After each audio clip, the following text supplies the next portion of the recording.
Good evening, everyone. This is Gokulesh Das from Folk, Friends of Lord Krishna from Hare Krishna Movement, Hyderabad. I welcome everyone here for this wonderful evening where we'll be learning many insights. As always, we have our guest with us, and I would like to invite our guest, His Grace Satya Chandra Prabhu, for the wonderful topic and discussions on achieving big goals. Before that, inviting Prabhu on the stage, I would like to introduce about Prabhu. Distinguished personalities have many significant roles in the society and many significant things there with them. Satya Chandra Prabhu has joined ISKCON 25 years before.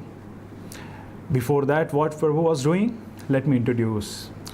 Prabhu, Satya Chandra Prabhu, has completed his BTech from JNTU Kakinada, and he got a gold medal from the governor of Andhra Pradesh at that time.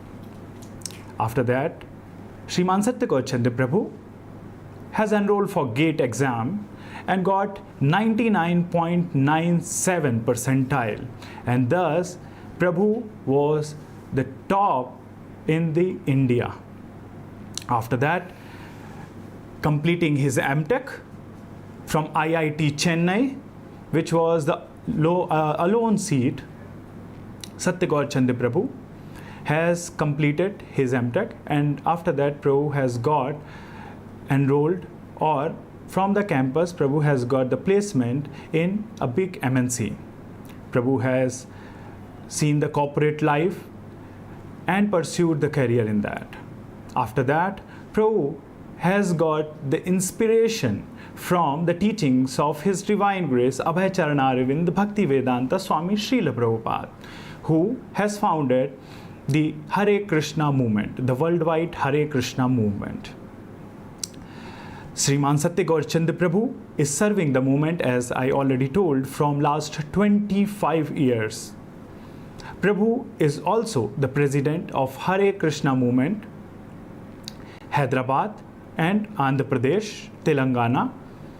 We are also very, very delightful and very, very honored that Akshaya Patra, the world's biggest free midday meal providing NGO, which caters 19 lakh kids every single day in Pan India. Thus, we are very grateful for Prabhu to taking the time for us, and I request everyone to pay good attention and note down some key points from this presentation. Without wasting much of our time, I would like to shift to Satya Chandra Prabhu. Welcome, Satya Chandra Prabhu. Thank you, Gokulesh Prabhu. It's a privilege to be here with you all today in this session. Almost 25 years back, I was a student. I had an opportunity to get access to some of the best educational facilities in IIT. We got world-class infrastructure and facilities to get good education and growth. Although my family, personally, I come from a town, a humble background. That was the case with most of my friends also. They were from towns and villages. But nonetheless, we got an opportunity to access world-class infrastructure for education. And then in the last 25 years, I have seen not only IITs, but many other colleges are now offering world-class facilities for the students to learn the latest educational initiatives. And I have seen also that in the last 25 years, the globalization has taken place in a very fast pace. So coming back to our humble backgrounds and looking at India, sometimes we get this question that, can I really achieve big goals? Because now my canvas is the whole world. It's a globalized village, a global world. So the question is, can I aspire for big goals? So I would say yes, because if you look at India now, the India story is very bright. India is the growth story of India is amazing, and it is one of the leading economies in the world. And in many other scientific advancements, many other sectors like IT, pharma, health, like that, in all these sectors, India has been excelling in the last 25 years. And also, the Indian story is so attractive, it has attracted the attention of the world. There is one more angle to it. People also look at India for peace. That's interesting. Many people look towards India for yoga. They look to India for uh, meditation and spiritual culture. And so, the Indian story includes not only scientific sectors but also the spiritual culture. Many parts of the world, they appreciate Indian culture, the rich and diverse culture and the knowledge that is available. Now the question is how it has helped us. Now look at the story of some of the CEOs of the global companies today. They are able to manage the institutions which are sprawling across all continents. This is the situation. So then, actually, if you analyze, two countries were formed at the same time, India and Pakistan. They were formed at the same time, we all know, in 1947. And as of today, if you see, India has become a brand. India heritage, Indian culture, all this has become a brand by itself. But whereas when we look at our neighbor, Pakistan, for whatever unfortunate reasons that they have, they could not unify among themselves, and then they could not achieve the big results that our Indians could achieve. Today, India is one of the promising bright spot in the whole canvas, whereas Pakistan is nowhere nearby. In fact, recently when the Twitter, One India, Mr. Agarwal was made CEO of the Twitter, the newspaper started flashing all the CEOs of some big companies. Like we know, Sundar Pichai is heading Google, Microsoft by Satya, and then there are various other names. So now somebody has analyzed and wrote an article why Indian CEOs or the CEOs with Indian origin are able to excel in their professional careers and achieve big goals as CEOs and many other designations. So, of course, one of the factors is certainly they have now access to world-class educational infrastructure, not only in IITs, NITs and BITS and all that, also in many of the private universities, the management is able to afford and give access to some world-class facilities. So many young Indians are getting educated and they are no less in comparison to the global village of the talent of the other countries. They are no less. And the article mentions the fifth factor. He talks about one interesting thing. He says, most of these Indian CEOs, this is something interesting. How is the Indian culture affecting our professional career is nicely illustrated by this article. Huh? Whereas our neighboring country is struggling to unify to produce something big, India, although having a diverse culture, very rich culture, it is able to unify. So that culture has contributed, and the article points out that the CEOs are quite humble. And what is this humility? Humility means accepting diversity, but I am also simultaneously open for a different idea or a different thought. And if something is better, adopting that. So there's adaptability, accepting diversity, accommodating differences. These are all very big things.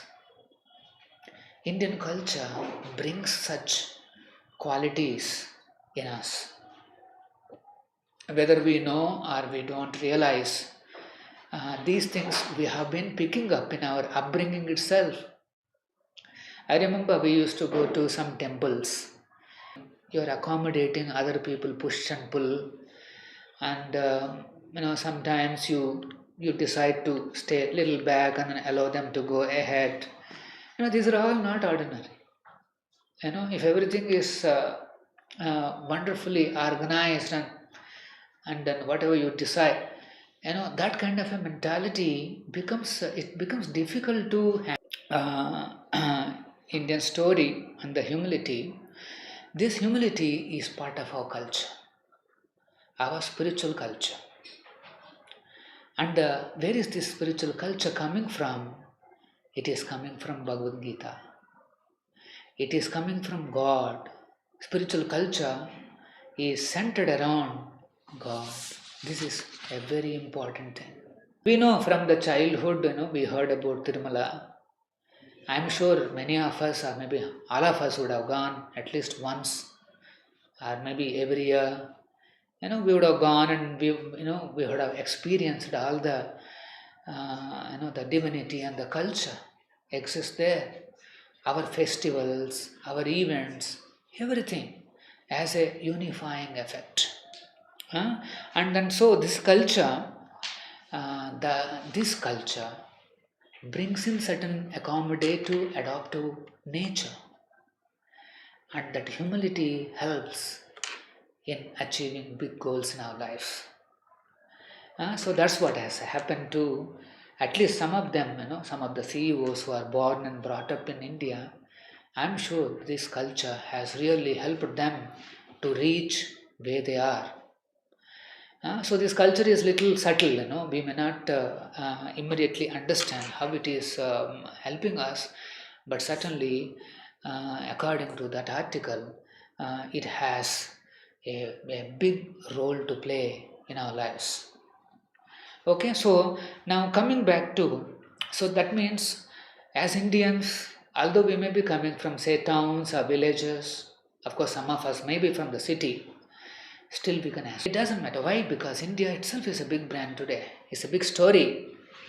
So we can aspire big. We can achieve big. But at the same time, we should also know that we have one more wonderful contribution from India, that it's its own rich spiritual culture available to us, so that we can actually prosper and achieve big goals. So now let us see how to prioritize the big goals. This just let me.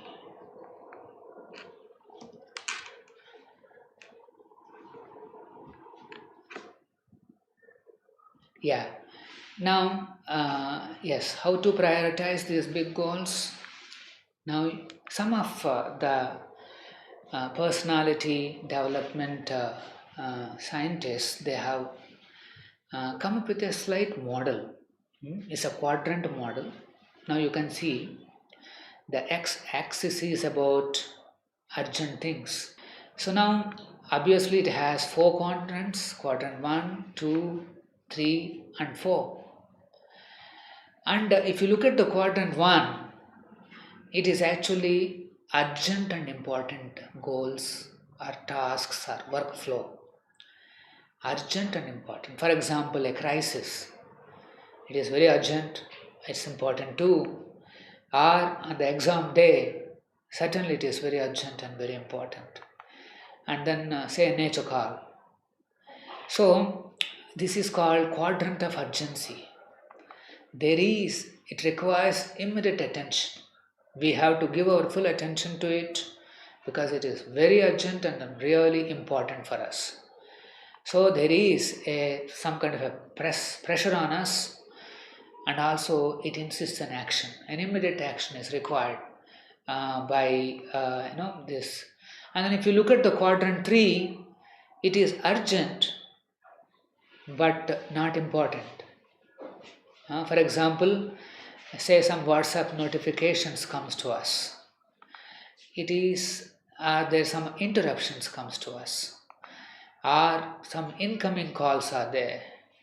They are actually very urgent because something happening right in front of you, but they may not be important also.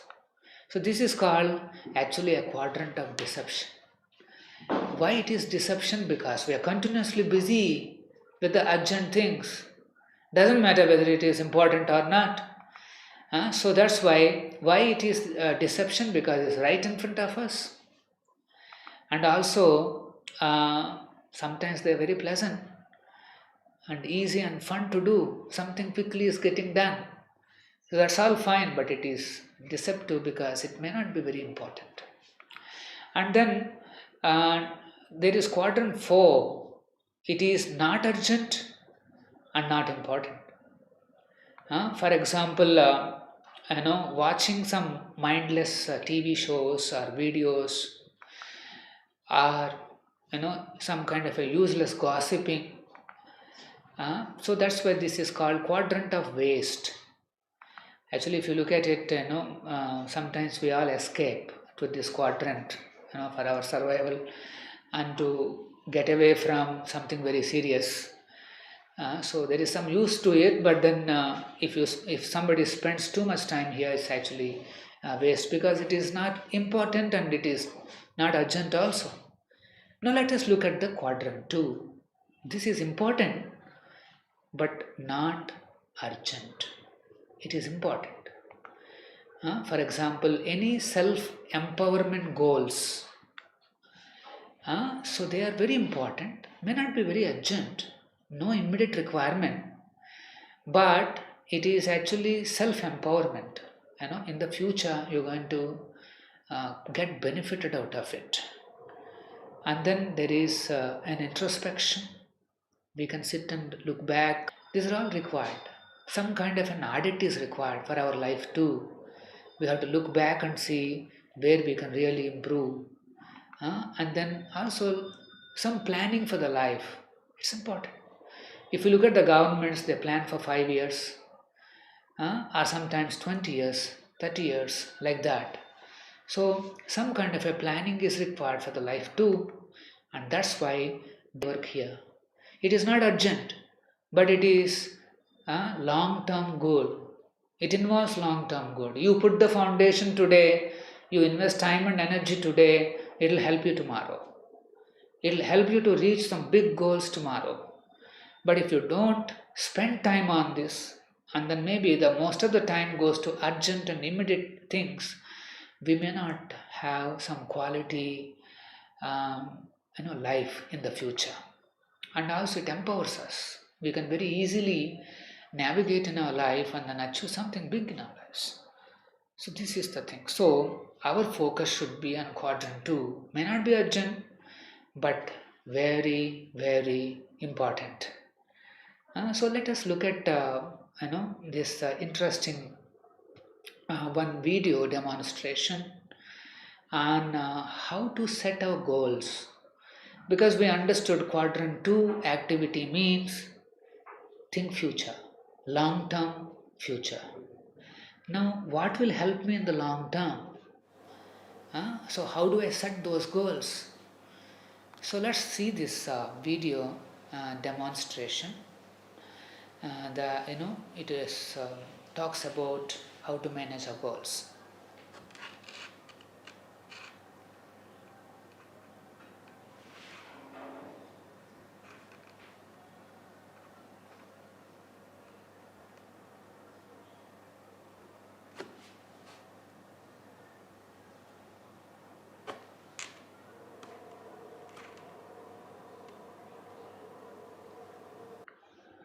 Okay, so you have seen um, in the first phase, we have tried to fill up the jar with whatever comes into our life, urgent things, important things, not very important, immediate things. But in the phase 2, you would have, so that's where the difference is. The quadrant 2 means thinking about the big rocks. So the effective goal setting lies in identifying big rocks in our life. So if we can focus on these big rocks and build upon that, then rest of the things are automatically they fill in. Our life will be filled by there's so many of the things which are coming into us. But then big rocks help us to accommodate and fill up our life meaningful way. This is the advantage. So now one of the foundational rocks, so that is we have seen for the big CEOs and big people, the foundation is the humility. That is the foundational rock. We become, we should be grounded in the spiritual culture, in those wonderful qualities of humility, accommodative mentality, adaptiveness, all these things. So here we can see we can also fly very high, achieve big things if we are grounded in spiritual culture. Of course, all of us know stronger the foundation, taller the building can be. So similarly, these basic qualities and culture, like humility and then spiritual culture, if we lay that foundation strongly, then we can grow big aspirations. Stronger the spiritual goals, bigger the other goals that we can achieve. This is a very important, a very surprising aspect that is emerging today, that yes, we need to invest our time and energy in building up spiritual culture, building our foundation, which is the spiritual culture. So now the question is, now how do I build the spiritual culture or spiritual goals, and what is the basis? So if you look at this, for example, one way is called pratyaksha praman. That means we can figure out on our own. This is also one way. One more way is called anuman praman. These are all Sanskrit words from our scriptures. Now this is like, should I speculate? Something try to creatively imagine? Or one more is called Shabda Praman. That means we hear from an authority. This is also one of the ways. Now if you go back to the Pratyaksha Praman, that is direct perception, I have to figure out my own based on my senses. I see something, or I smell something, or I perceive with my senses. But then it is figured out that there are 4 defects in this process. On our own, if you try to figure out, one of the difficulties is that our senses are imperfect. For example, my eyes can see only a certain, a certain range of colors. we will not be able to see successful, but not otherwise.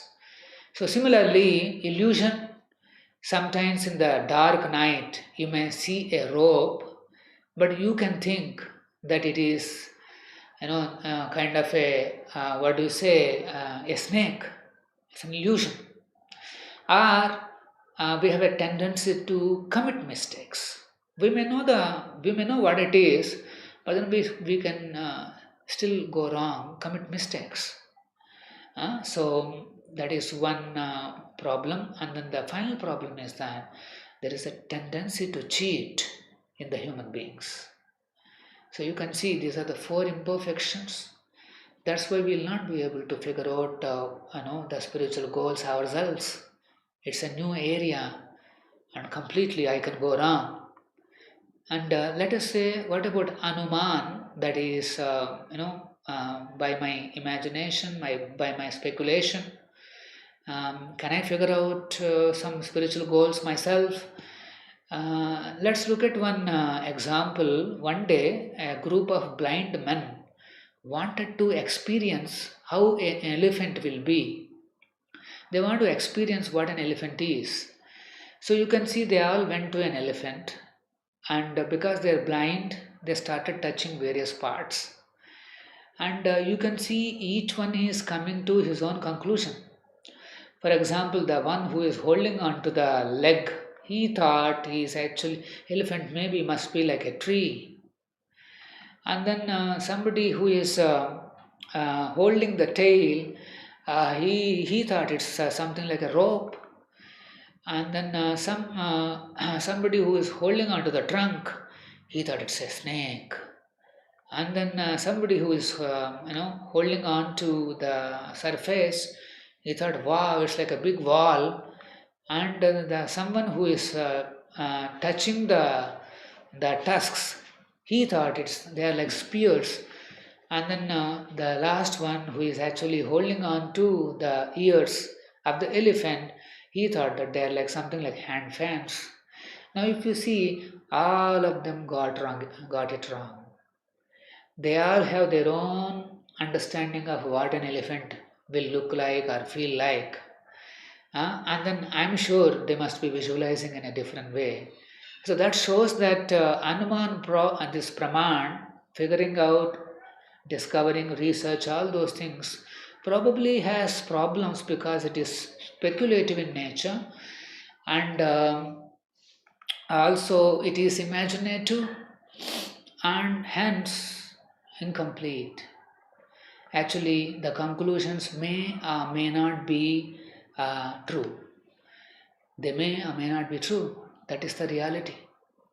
Coming back to the last Praman, that is Shabda Praman, if you see, that is about receiving the knowledge from the teacher, a bona fide teacher.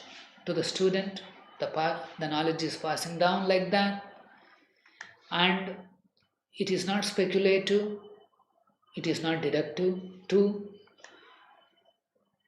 and it is complete if we receive the information from a bona fide source. Actually, it can be the most perfect method. Why? Because we are going to the expert in the field.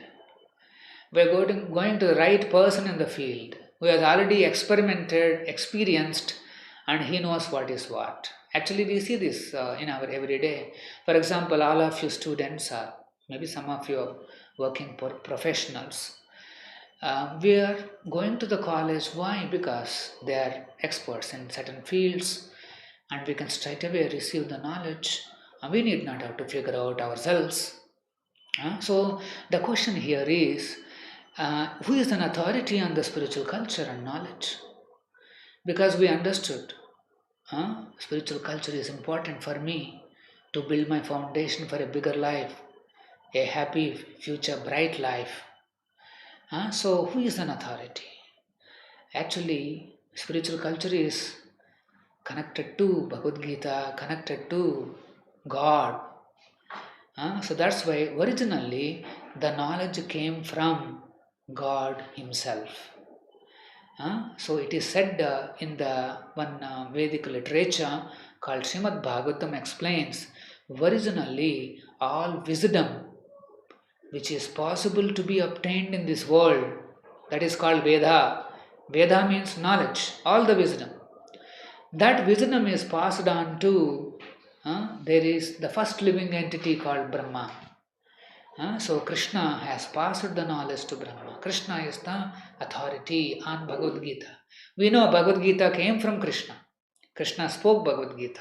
So he is the authority on the spiritual knowledge. He is the authority on the spiritual culture. He passed the knowledge to his disciple, Brahma.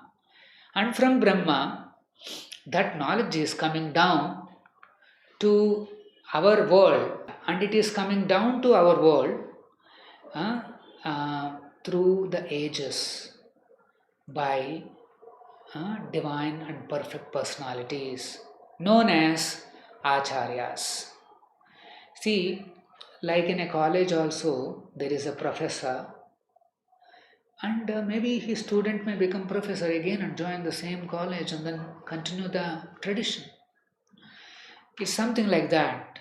The Bhagavad Gita knowledge is actually coming down from the God, Krishna himself, through the ages, through a succession of acharyas.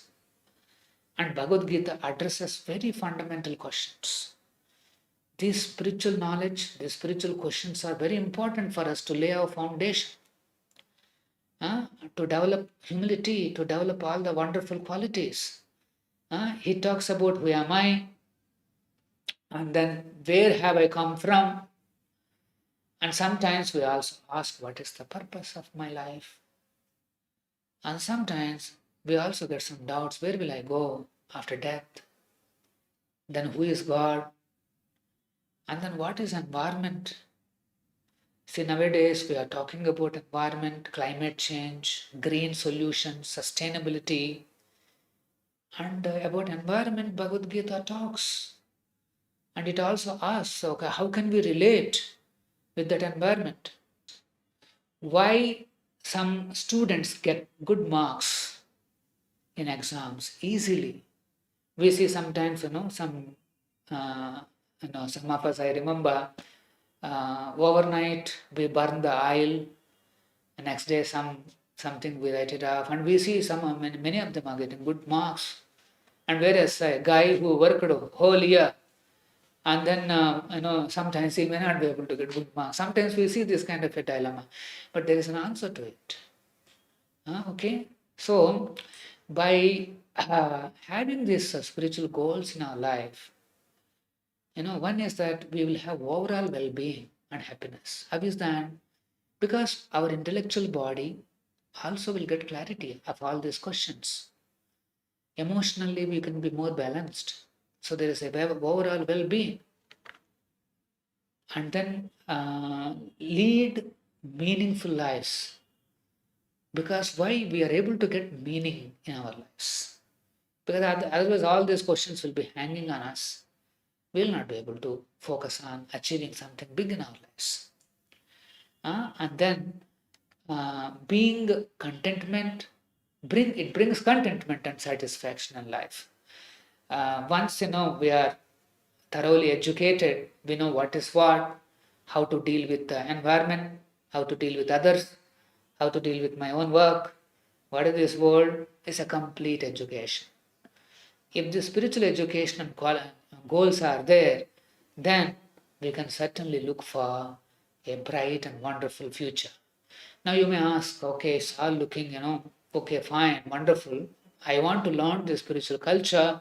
Now what are those spiritual goals that I can keep for myself? Because see, I'm a student. I have to work for good marks. I need to lay the foundation well. But at the same time, in the foundation, we need to keep some of these goals. These are the rocks, so that I can build my foundation nicely. So one of the easiest things that we can do is, it is called mantra meditation.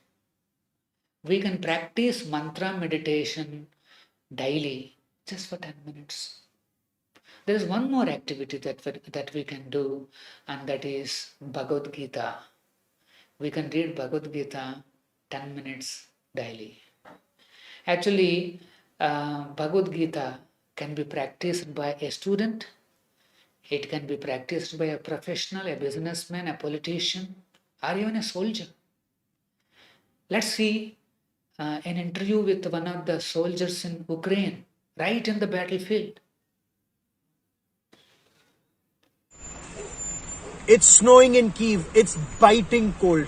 बहुत ज़्यादा ठंड है इस समय. And we have Andre here with his weapon, with his team, protecting his city from a Russian attack, an imminent Russian attack. And Andre has an India connection. Andre chants Sri Krishna bhajans and shloks to give him strength. Andre, what do you chant for strength? Well, I chant Maha Mantra, Hare Krishna, Krishna Krishna, Hare Hare, Hare Ram, Ram Ram, Hare Hare. Where did you learn this, Andre? Well, about 25 years ago, I meet the Hare Krishna movement in Kiev, and I start reading the books, mostly reading books, visiting. Was in Los Angeles, also visiting the center of the Bhakti Vedanta. Bhakti Vedanta. And you were telling me, and I was so pleased to hear this. So, Andre, you were telling me, what did Lord Krishna tell Arjun? What did he tell him? Well, he told him to use. Well, I know it's in Russian, but in English it's my translation. Okay. So don't be afraid. Just do whatever you have to do. Just fight, Arjuna. You don't die. Souls not die. And does that give you strength? Yeah, that's giving strength. For speaking to us here at India Today. Many thanks, Andre. I see you have the prayer bead. Is this from Hare Krishna Mission? Yeah. This is from Hare Krishna Mission. He has the prayer beads with him, and that shlok from the Srimad Bhagavad Gita is Hatova prapyasi swargam jitva va bhukshasi mahim tasmad duttishta konteya yuddhai krit nishchaya. If you die in battle, you go to heaven. If you win, you live on earth as beautiful as heaven. Therefore, O son of Kunti, Arjun, take a firm resolve and fight. For joining me here on India Today, Andre. Namaste. Many thanks and namaste. Namaste. Yeah, good luck to all. Thank you. Good luck, my friend. With cameraman Pawan Kumar in Kiev. And so the Bhagavad Gita is practiced all over. And if you see, it is been introduced in some premier institutions like IIMs. You can see IIM Ahmedabad, Lucknow, and then in Indore and Kozhikode. So it is available. And it is also available in IIT Kanpur. And in fact, across the world, many universities have introduced this. You can see not only in IITs, IIMs, and BITS and all that, Oxford, Harvard, Stanford, and Seton Hall, like that. In many places, this Bhagavad Gita is being studied. The world is waking up to Bhagavad Gita. They're understanding that without having spiritual culture as a foundation, it is impossible to succeed in life. Without having a stable ground, you cannot stand big. It is very clear. So that's why if we can adopt, so actually if you see, Bhagavad Gita is again a contribution from India. Bhagavad Gita is a contribution from India. Mantra meditation is a contribution from India. So India has given these two greatest gifts to the world for the peace and prosperity. And many universities and many elite people, they're taking advantage of the knowledge and wisdom. And we only gave these two tools. And it is said, one proverb says that charity begins at home. So similarly, these two we are giving away to the entire world. We should also take advantage of these two. 10 minutes of mantra meditation and 10 minutes of Bhagavad Gita every day will give you such a solid foundation that one day you can have a great big skyscraper built on it. If we want to achieve big goals in our life, you need to just do only two things. Beginning of the spiritual culture is just 10 minutes of mantra meditation and 10 minutes of everyday reading Bhagavad Gita. So take advantage of our spiritual culture and then develop it, make the foundation very strong. You will be all successful. So I wish all the students and everybody who is attending this, I wish them all the best. May Lord bless you to progress in the spiritual culture and as well as achieve biggest goals in our life. Thank you. Hare Krishna.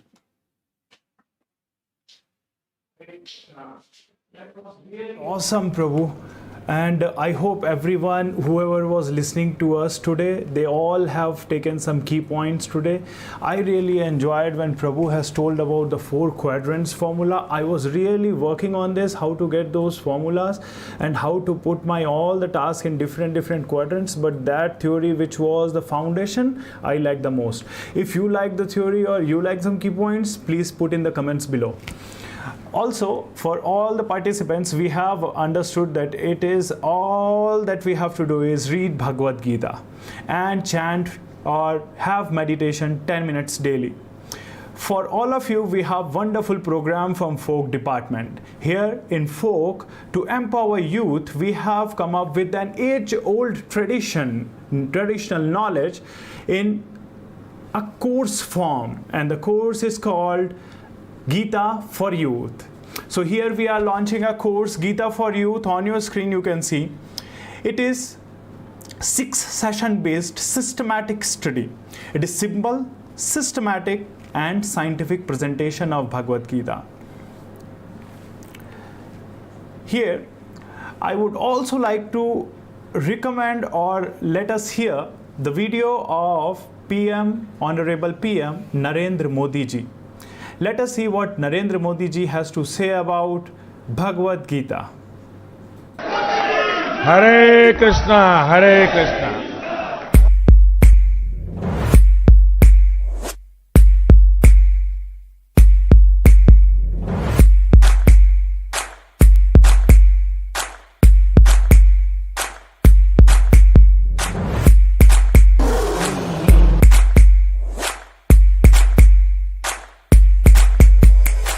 अगर आप एक विद्यार्थी हैं और अनिर्णय की स्थिति में है, आप किसी देश के राष्ट्राध्यक्ष हैं, आपको अपने हर प्रश्न का उत्तर श्रीमद् भगवद गीता में मिल जाएगा।